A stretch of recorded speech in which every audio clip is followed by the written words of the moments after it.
Good morning students, welcome to our channel. Let's today start with our new chapter number 5, data handling. Before starting this chapter, we learn some terminology about this chapter. What is data? Right? Data is nothing but it is random information, random records. Right? For example, data is nothing random records. Right. मान लो कि मैंने यहाँ पर कोई एक number लिख दिया है, मैंने ये 17 लिख दिया है. राइट. सबसे पहले तो हम यहाँ पर ये जो डेटा जो है उसको कंसेप्ट क्लियर करें, और दूसरा एक टर्म जो है वो यहाँ पर यूज़ हो रहा है इंफॉर्मेशन.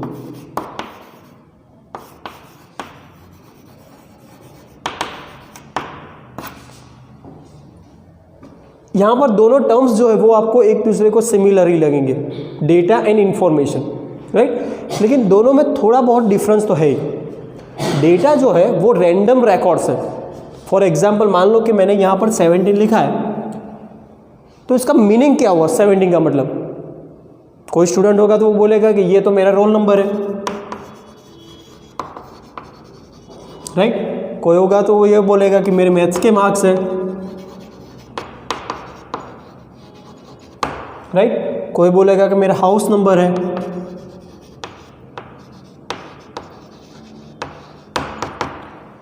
तो इसका मतलब ये हुआ कि ये यहाँ पर 17 जो है उसके पास बहुत सारे ऑप्शंस अवेलेबल हैं. It may be either roll number, either और मैथ्स के मार्क्स होंगे, हाउस नंबर हो सकता है, etcetera etcetera. Right.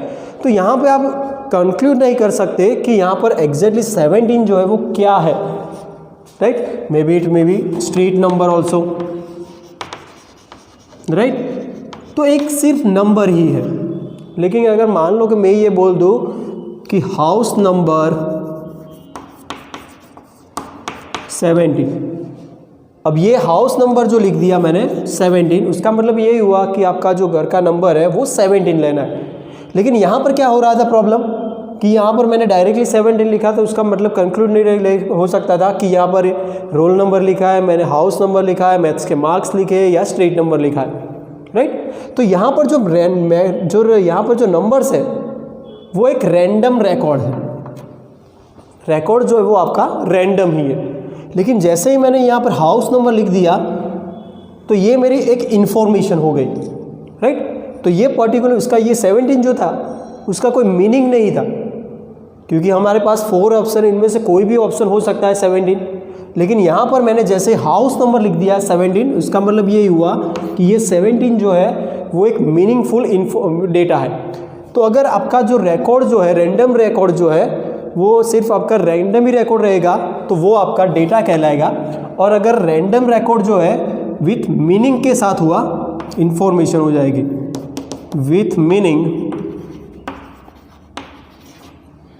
of records, then it will be information. right. तो ये दोनों टर्म्स जो है वो आपको जब यूज़ करेंगे तो आपको सिमिलर ही लगेंगे, लेकिन कुछ ना कुछ इसमें डिफरेंस जो है वो यहाँ पर मैंने आपको क्लियर कर दिया है. राइट. तो डेटा जो है, तो यहाँ पर डेटा तो बहुत सारे होंगे. राइट. अब डेटा बहुत सारे हैं, उसको मैनेज भी करने पड़ेंगे. राइट. मान लो कि आपके पास एक ही क्लास है और उसको मैनेज करना है, this is very easy for you. Right. लेकिन आपके पास अगर मान लो कि 3-4 क्लास है और उसको मैनेज करना है तो it will look little bit difficult. Right. तो जब डेटा जो है हमारा वो अगर इंक्रीज हो रहा है तो उसको मेंटेन करने के लिए हमें बहुत मैनेजमेंट की रिक्वायरमेंट रहती है. तो अब यहाँ पर डेटा जो है आपके पास वो कैसे आप मैनेज कर रहे हो, कैसे यूज़ कर रहे हो, कैसे रिट्राइव कर रहे हो, कैसे हैंडल कर रहे हो, वो आपको यहाँ पर सीखना है. राइट. मान लो कि आपके पास आपको पता होगा कि आपके मतलब कि पेरेंट्स को पता होगा कि पुराने ईयर्स में क्या होता था कि लाइब्रेरी जो होती थी, तो लाइब्रेरीज़ के अंदर क्या था कि रिकॉर्ड जो था वो एक फुल स्केप के अंदर वो मेंटेन करते थे. राइट. अगर मान लो कि लाइब्रेरी के पास जो बुक्स बहुत सारी है तो फुल स्केप के अंदर बहुत सारी एंट्रीज होगी. राइट. मान लो कि फुल स्केप जो है उसके अंदर बहुत सारी एंट्री है, तो एंट्री के अंदर मान लो कि एंट्री के अंदर क्या होगा कि एक तो सीरियल नंबर होगा, आपका नाम होगा, आपकी टेक्स्ट बुक जो है उसकी पब्लिकेशन क्या है, टेक्स्ट बुक का टाइटल क्या है, टेक्स्ट बुक जो है उसकी ऑथर का नाम क्या है, उसके बाद आपकी सिग्नेचर आएगी, रिमार्क्स आएगी, राइट। तो ये सारी जो फुलस्केप के अंदर एक टेबल आपने क्रिएट किया होगा। अब उस टेबल के अंदर आपको वो डेटा जो है वो रिकॉर्ड रखना होता है, राइट। मान लो कि आज की डेट के अंदर आपने कोई मतलब कि 50 स्टूडेंट्स जो थे वो लाइब्रेरी के लिए आए, लाइब्रेरी में बुक्स के लिए आए, तो अगर मान लो कि हमारे पास यहाँ पर अभी जो मॉडर्न सिस्टम है वो नहीं है और लाइब्रेरियन जो है भाई वो हमारे एक फुलस्केप के अंदर रिकॉर्ड मेंटेन कर रहे हैं, तो क्या होगा कि 50 स्टूडेंट्स की 50 एंट्री होगी, राइट। तो 50 एंट्री हो रही हमारी, ये तो सिंगल डेट की हुई। मान लो कि आज की डेट जो है वो 18 है, तो 18/12/2020 की जो डेट हुई उसके अंदर 50 एंट्री हुई। अब नेक्स्ट डे होगी वो 19 के अंदर भी मान लो कि वहाँ पर भी 100 एंट्री हो रही है। ऐसे मतलब कि एक साल चला गया, दूसरे साल चला गया। अब उसके बाद लाइब्रेरियन जो है उसको याद आता कि कुछ स्टूडेंट्स ऐसे भी थे जिन्होंने बुक्स जो थी वो इश्यू करवाई है लेकिन रिटर्न नहीं करवाई, तो होगा क्या, तो लाइब्रेरियन जो होगा वो पूरी जो रिकॉर्ड्स जो होगा उसको पहले सर्च करना पड़ेगा, चेक करना पड़ेगा, राइट। तो जैसे जैसे एंट्रीज बढ़ती जाएगी उतनी उस टाइम उसकी डिफ़िकल्टी लेवल जो होगी वो भी इंक्रीज़ होगी। क्योंकि मान लो कि कोई स्टूडेंट ऐसा है कि उसने बोला था कि मान लो सर मैंने दिसंबर 2020 में एक बुक इश्यू करवाई थी, लेकिन मुझे उसका टाइटल पता नहीं, ऑथर पता नहीं, बुक्स जो थी वो कौन सी डेट पे इश्यू करवाई थी वो पता नहीं है। तो लाइब्रेरियन के लिए क्या हुआ, एक डिफ़िकल्ट प्रॉब्लम हुआ, क्योंकि उसके लिए आपको करना क्या पड़ेगा, 2020 का दिसंबर मंथ की जो रिकॉर्ड्स होगी वो हर एक डे टू डे उसको चेक करनी पड़ेगी, राइट। तो ये जो रिकॉर्ड जो था वो डिफ़िकल्ट हो रहा था। तब क्या हुआ कि थोड़ा बहुत इम्प्रूवमेंट हो गया। अब पूरा रिकॉर्ड्स जो है वो आप कहाँ पर यूज़ कर रहे हो, कंप्यूटर के अंदर यूज़ कर रहे हो, राइट। अब कंप्यूटर के अंदर क्या होता है कि आपके पास कंप्यूटर के अंदर एक सॉफ्टवेयर होता है, लाइब्रेरी मैनेजमेंट जो भी सॉफ्टवेयर होगा वो सॉफ्टवेयर के अंदर वो एंट्री करता जाएगा। तो जो भी एंट्रीज हुई है वो चाहे आप 2 साल पहले की आप एंट्री बोलेंगे, आपका नाम लिखेंगे तो आपको डायरेक्टली आपकी जितनी भी बुक्स आपने इश्यू करवाई है, रिटर्न करवाई है, क्या फ़ाइन है उसकी लगी है, ड्यू डेट्स क्या कौन सी थी, सारी डिटेल्स जो है वो आपको यहाँ पर कंप्यूटर में से आपको ईजिली आप ले सकते हो। लेकिन यहाँ पर जो पुरानी सिस्टम वाली जो थी फुलस्केप वाली, उसमें ये प्रॉब्लम जो था उसको मैनेज करना बहुत डिफ़िकल्ट था, राइट। तो डेटा जो है उसको आप अगर कुछ प्रॉपरली वे से आप मैनेज करेंगे तो आपके लिए वो काम जो है वो बहुत आसान हो जाता है, राइट। तो ये जो था वो आपके सिलेबस में नहीं है, लेकिन आपको मैं एक कंसेप्चुअली आपको समझा रहा हूँ कि डेटा जो है उसको प्रॉपरली मैनेज कैसे करना जाता है। अब ये डेटा जो है वो डेटा इज रैंडम रिकॉर्ड्स है, राइट। और इन्फॉर्मेशन है वो रिकॉर्ड्स जो है उसका कुछ मीनिंग्स निकलना होना चाहिए, तो उसको हम इन्फॉर्मेशन कहते हैं, ठीक है फ्रेंड्स। तो अब ये जो रिकॉर्ड्स जो है, मान लो कि आप रिकॉर्ड्स जो है उसको इजीली आपको रिप्रेजेंट करना है, कोई भी रिकॉर्ड्स है उसको आप इजीली रिप्रेजेंट करना है, तो सबसे बेटर वे जो है वो आप उसको ग्राफिकली रिप्रेजेंट कर लो। बड़ी बड़ी कंपनीज जो होती है तो उनके अंदर जो एनुअल जो रिपोर्ट्स होते हैं, एनुअल जो प्रॉफिट लॉस का जो इनका जो मीटिंग्स होती है, तो सारी मीटिंग्स के अंदर वो जो रिपोर्ट जो होता है वो अगर मान लो कि 50 पेज का रिपोर्ट जो है उन्होंने थियोरिकली रिप्रेजेंट किया है, तो कोई ऐसा कोई पर्सन नहीं होगा जिसको इंटरेस्ट होगा कि वो पूरी रीड करे और इजीली उसको समझ जाए। Instead of this theoretical method we can represent this data in graphically way, right. तो बहुत सारी कंपनीज जो होती है उनके अंदर जो एनुअल जो मीटिंग्स होती है उसके अंदर ये जो रिकॉर्ड्स होते हैं उनके प्रॉफिट लॉस का जो रिकॉर्ड होता है उसको ग्राफिकली वो रिप्रेजेंट करते हैं, and it is the best way to represent and clear your data, right. अब यहाँ पर हम इंफॉर्मेशन जो है उसको ग्राफिकली रिप्रेजेंट करेंगे, तो कैसे हम उसका डेटा जो है, इसका जो कंसेप्ट जो है वो क्लियरली कैसे डिलीवर करेंगे वो आपको मैं एक एग्जांपल के थ्रू समझा रहा हूँ। मान लो कि महाभारत जो है वो तो बहुत बड़ी बुक्स है उसकी, अगर मान लो कि आपको बोला जाए कि आपको ये बुक जो है वो रीड करनी है महाभारत की, तो आप रीड करते जाएंगे, लेकिन क्या होगा, एक दिन पढ़ेंगे, 2 दिन पढ़ेंगे, हफ्ते पढ़ेंगे, हफ्ते के बाद आप बोर होने लगेंगे। लेकिन जब भी आप ये जो महाभारत की जो स्टोरी है उसको जैसे ही आपको विजुलाइज करवाई, एक सीरियल के थ्रू, एक मूवी के थ्रू आपको वो जो स्टोरी जो है उसको रिप्रेजेंट की, तो आपको मगज दिमाग के अंदर वो पूरा कंसेप्ट जो है वो क्लियर हो जाएगा। जो आपने पूरी बुक नहीं पढ़ी और आपने एक मूवी, मतलब कि एक बुक पढ़ने के लिए आपको अप्रोक्सीमेटली 6 मंथ रिक्वायर्ड थी, लेकिन आपने मान लो कि एक मूवी जो देखी महाभारत की वो 3 आवर्स की थी, और 3 आवर्स के अंदर पूरी महाभारत की जो स्टोरी है वो आपको मेमोराइज हो गई। तो एक तो ये बेनिफिट है कि जैसे ही आप ग्राफिकली किसी भी चीज़ को देख रहे हो तो उसका कंसेप्ट जो है वो ज़्यादा आपका क्लियर हो जाता है। इसको रीड करने से बेटर है कि आप उसको ग्राफिकली एक बार देख लीजिए, ठीक है। तो इसी के लिए आपको जो डेटा जो होते हैं वो डेटा को आपको ग्राफिकली रिप्रेजेंट करने होते हैं, राइट। तो ग्राफिकली जैसे हम रिप्रेजेंट कर रहे हैं, तो रिप्रेजेंट करने के लिए आपको यहाँ पर कुछ वे है आपके, उस वे से आप उसको रिप्रेजेंट कर सकते हो। उनमें से कुछ जो है वो हम देखने वाले हैं। पहला जो है, पहली बात तो ये ग्राफिकली जो है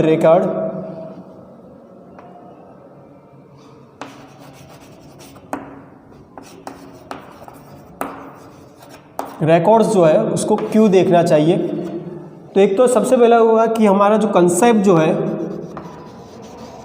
वो क्लियर करेगा, clear the concept easily, right. Easily आप उसको कंसेप्ट जो है आपका वो क्लियर हो जाएगा, राइट। अब ये ग्राफिकली जो मेथड्स जो है, तो ग्राफिकली जो मेथड है उसके अंदर पहले जो मेथड है वो पिक्टोग्राफ। अब पिक्टोग्राफ क्या है? अब पिक्टोग्राफ जो है वो आपको करना क्या है कि कोई भी रिकॉर्ड्स जो है उसको एक इमेज के थ्रू आपको उसको डिलीवर करना है, right. It is the representation of information, representation of data bye pictures, right. For example, मान लो कि यहाँ पर कोई कंपनी है, कंपनी का एनुअल मतलब कि 2-3 साल जी कुछ प्रोडक्शन कर रही है, और 2-3 साल के अंदर उसने वो प्रोडक्ट का सेलिंग कितना किया है वो उसको आपको ग्राफिकली रिप्रेजेंट करना है, पिक्टोरिकल रिप्रेजेंटेशन करना है। तो मान लो कि मैं यहाँ पर एक कुछ ग्राफिकली मैं रिप्रेजेंट कर रहा हूँ, राइट। तो मंथ वाइज अगर मान लो कि आपको सेलिंग कितना हुआ वो आपको देखना है, तो मान लो कि मार्च, अप्रैल एंड मई, ये 3 मंथ का हम रिकॉर्ड जो है वो हम देखने वाले हैं। मान लो कि अगर मैं ये पूरा सर्कल कर रहा हूँ, ये पूरा सर्कल होगा, तो इट डिनोट 1000 कॉपीज और प्रोडक्ट, राइट। और सेमी सर्कल ड्रॉ कर रहा हूँ, मतलब कि हाफ सर्कल है, तो it denote what 500 product, right. अब मान लो कि मैं यहाँ पर रिकॉर्ड जो है वो यहाँ पर डिलीवर कर रहा हूँ, तो मान लो कि यहाँ पर मार्च के अंदर यहाँ पर 3 सर्कल्स मैंने ड्रॉ कर दिए, राइट। अप्रैल के अंदर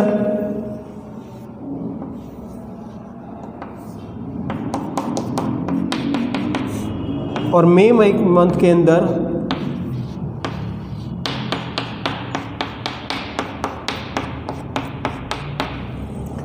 अब आप देख सकते हो कि आप पूरा सर्कल जो है विच डिनोट्स 1000 प्रोडक्ट्स, राइट। तो इसका मतलब ये हुआ कि मार्च मंथ के अंदर जो प्रोडक्ट जो होती वो कितनी सेल हुई थी, यहाँ पर 1000 full circle, that means it denotes 1000 products, that means यहाँ पर 3 फुली सर्कल्स है, that means 3000 products were be sold in March month, right. Second April month के अंदर क्या हुआ कि 1 full circle and semi circle है, दैट मीन्स यहाँ पर 1000 प्रोडक्ट और यहाँ पर 500, दैट मीन्स टोटल कितनी हुई 1500 प्रोडक्ट्स। ये सारी प्रोडक्ट्स जो है वो अप्रैल मंथ के अंदर सेल हुई है। यहाँ पर मैंने 4 सर्कल डिनोट किया, दैट मीन्स यहाँ पर प्रोडक्ट्स कितनी हुई है 4000 प्रोडक्ट्स जो है वो सेल हुई है।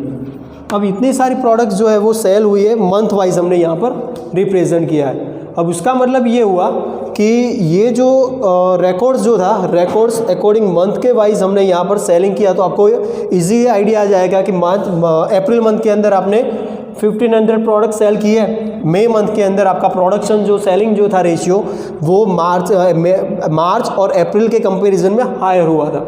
तो इसी वजह से आप पिक्टोरिकल ग्राफ जो है उसका यूज़ करके आप कोई भी रिकॉर्ड्स जो कोई डेटाज जो है आप उसको इजीली आप रिप्रेजेंट कर सकते हो।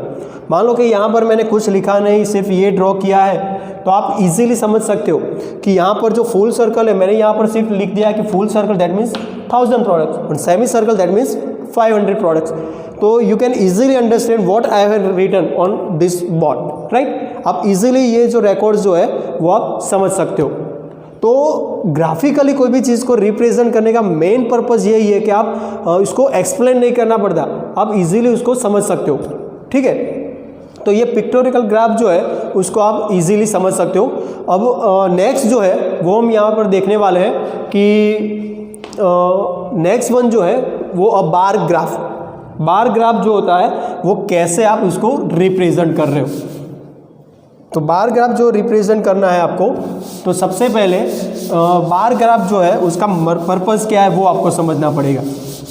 तो बार ग्राफ जो है उसके अंदर मान लो कि कोई कंपनी है, या तो स्कूल का रिजल्ट ही देख लो, मैथ सब्जेक्ट है तो मैथ सब्जेक्ट का मान लो कि पास्ट 3 इयर्स का आप रिकॉर्ड चेक कर रहे हो। सेकंड जो है वो बार ग्राफ। सबसे पहले तो ये बार ग्राफ क्या है। Bar graph it represent data और information using bars having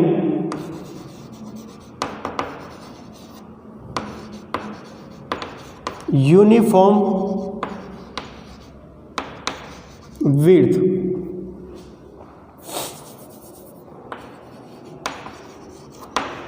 and its height represent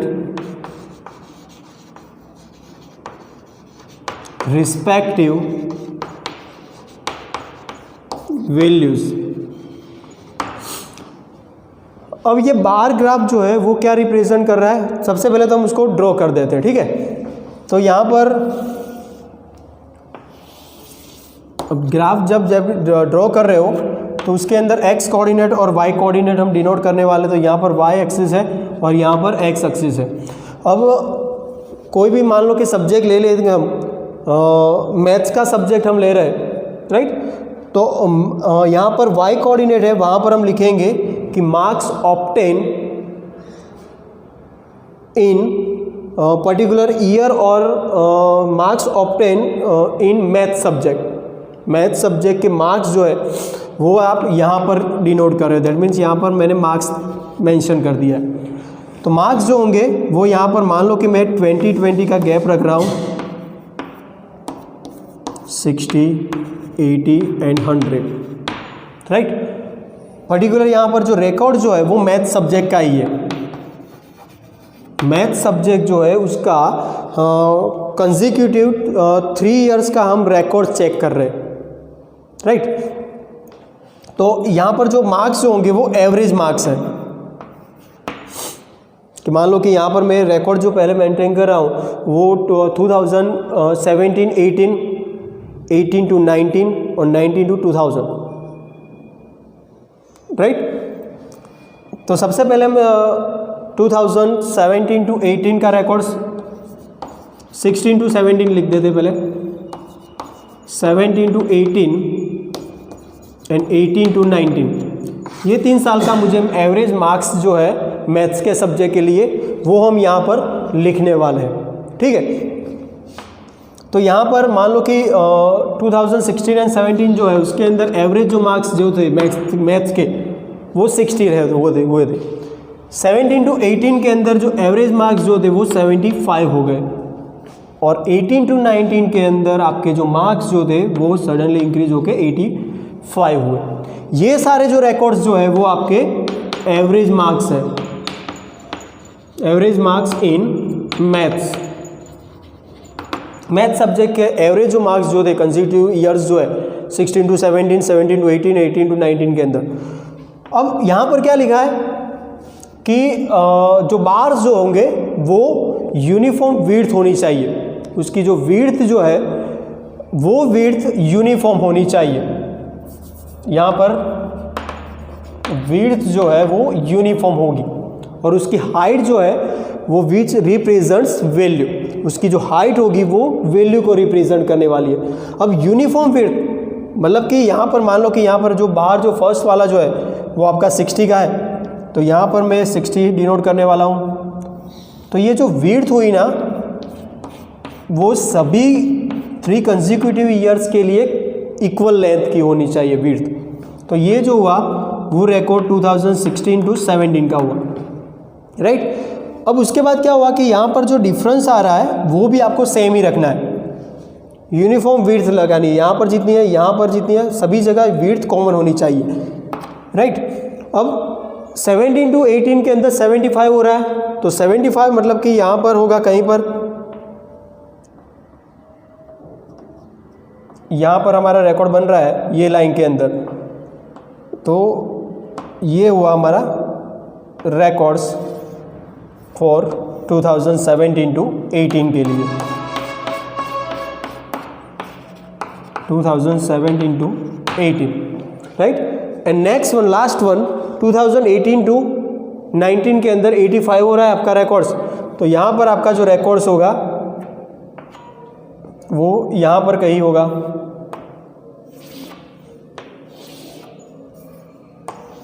ये होगा उसका रिकॉर्ड्स। तो ये जो हुआ वो 2018 to 19, तो ये जो रिकॉर्ड जो है उसके अंदर आपको ये रिप्रेजेंट करना है कि यहाँ पर क्या है, एक्स एक्सिस पे आपके ईयर है और वाई एक्सिस पे क्या है, average marks of maths, right. तो अब उसको इजीली आप देख के भी आपको पता चल सकता है कि यहाँ पर जो ईयर्स है दैट मीन्स यहाँ पर मैथ्स जो है उसके एवरेज मार्क्स जो है वो कंसेक्यूटिव ईयर्स वाइज यहाँ पर मैंने मेंशन किए। अब इसको डिनोट करेंगे तो यहाँ पर 60 आएगा, यहाँ पर 75 आएगा, यहाँ पर 85 आ रहा है, राइट। तो उसको देख के ही आपको पता चल जाएगा कि 2016 to 17 के अंदर आपके मैथ्स के सब्जेक्ट के एवरेज मार्क्स जो थे वो 60 थे, 2018 to 19 के अंदर मैथ्स के एवरेज मार्क्स जो थे वो 85 थे। ठीक है फ्रेंड्स, तो इसी वजह से आप उसको बार ग्राफ जो है उसको आप इजीली रिप्रेजेंट कर सकते हो। लेकिन आपको यहाँ पर एक चीज़ यहाँ पर मेंशन करनी, दिमाग के अंदर डाल देनी है कि इसकी लेंथ जो विड्थ होगी वो यूनिफॉर्म होनी चाहिए। Uniform that means equal length, और उसकी जो हाइट जो है वो क्या डिनोट करेगी, उसकी रिस्पेक्टिव वैल्यूज़, उसकी जो रिस्पेक्टिव वैल्यूज़ जो है वो हाइट डिनोट करिए, और विड्थ उसकी यूनिफॉर्म होनी चाहिए। अब यहाँ पर हमने ये जो बार ग्राफ जो था वो सिंगल बार ग्राफ था। अब सिंगल बार ग्राफ के साथ अगर आपको कोई दूसरा रिकॉर्ड भी अगर चेक करना है, मेंटेन करना है, डबल बार ग्राफ जो है वो कैसे ड्रॉ करते हैं वो हम नेक्स्ट वीडियो के अंदर देखने वाले हैं। तो यहाँ पर आपका जो डेटा हैंडलिंग जो था वो मैंने बहुत सिंपल वे से आपको एक्सप्लेन किया है। बस यही जो ग्राफ जो होते हैं वो आपकी एक्सरसाइज के अंदर भी आपको यही ड्रॉ करना है। ठीक है फ्रेंड्स, थैंक यू।